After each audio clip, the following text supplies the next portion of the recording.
Good morning students and welcome back to the class. So in the previous class we were discussing about the various phylums of the animal kingdom. Okay, and in that we have discussed about the what is that Porifera, phylum Porifera, phylum Coelenterata and phylum Thyrophora.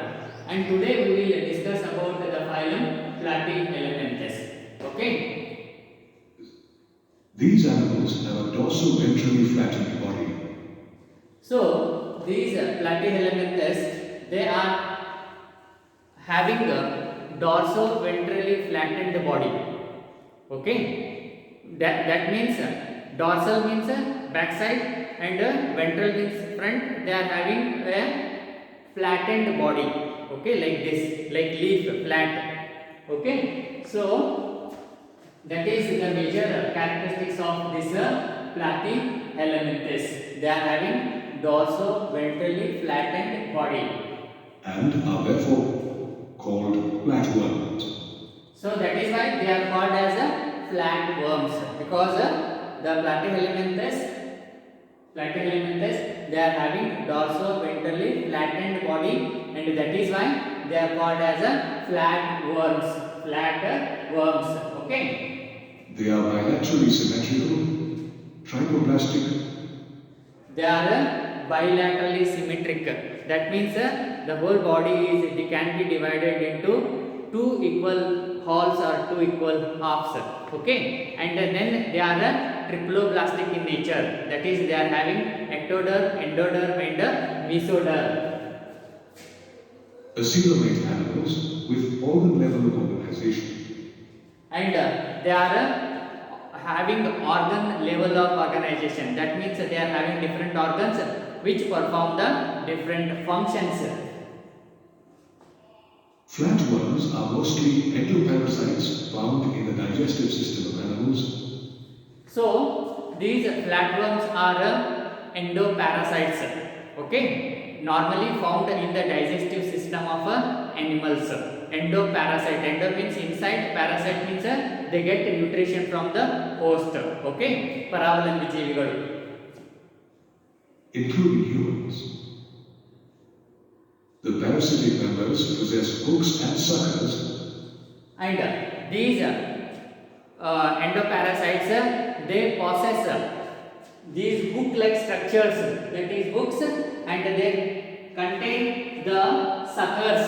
You see, these are the suckers. Okay, and these red structures, they are hooks.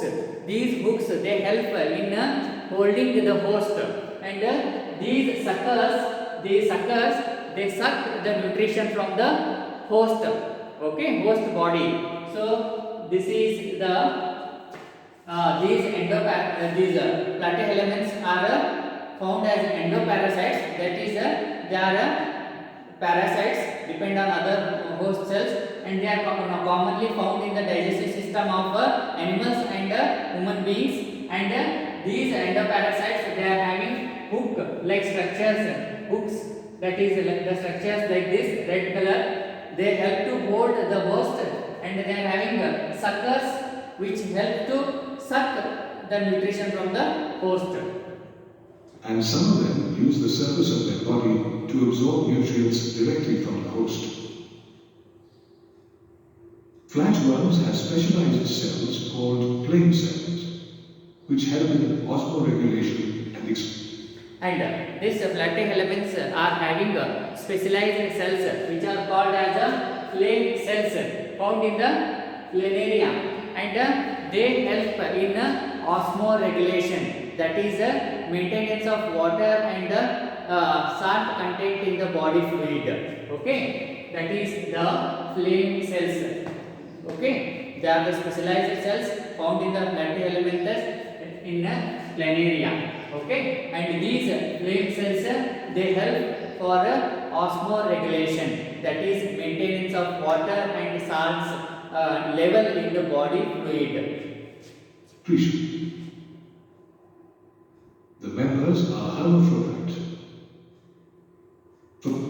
These are the members of these plateau elements are hermaphrodite. That means both the sexes are present in the same individual. Okay, male and female sexes are present in the same individual.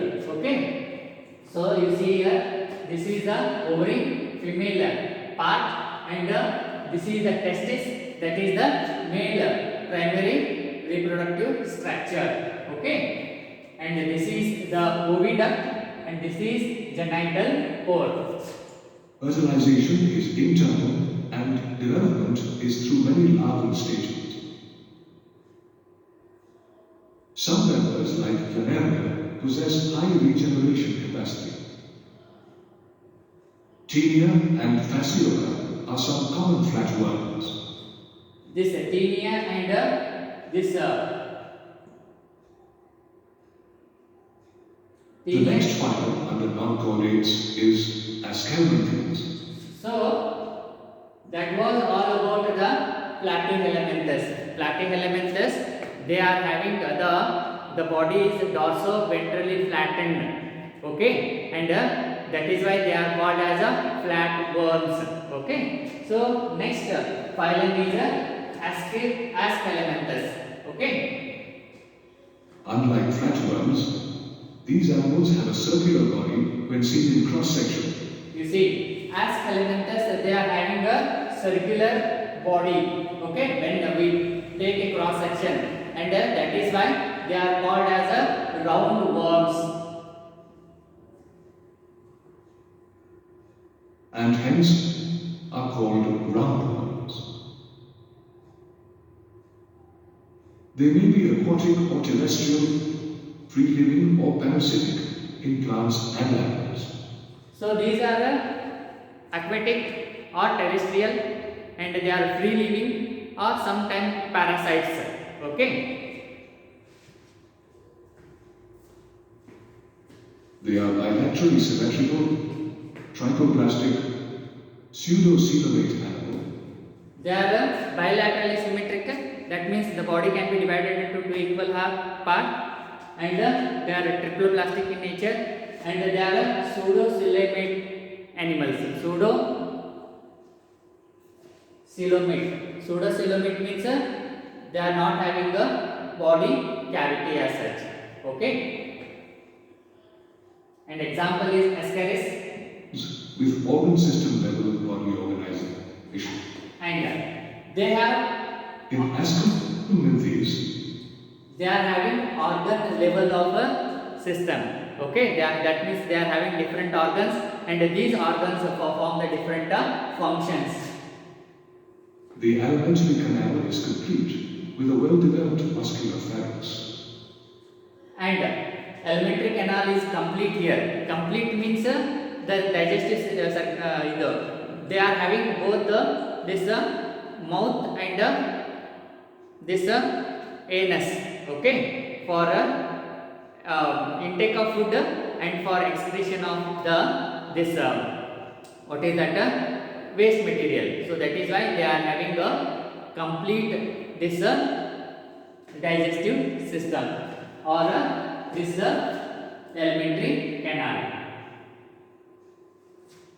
Body wastes are removed through the excretory pore. Roundworms are dioecious, and the females are usually longer than the males. So these Ascalanthes, they are dioecious. That means male and female are separate. Okay, and fertilization is internal with direct or indirect development. Ascaris and Wuchereria are common members of this phylum. Ascaris and Wuchereria are the common members of. We studied how non-chordates are classified into different phyla on the basis of certain morphological and anatomical features.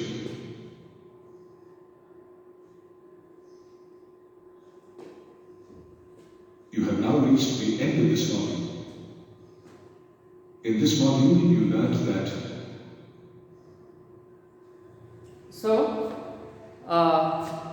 today we discussed about the platyhelminthes, okay, and this roundworms. So tomorrow, with this we conclude here and continue tomorrow. Thank you.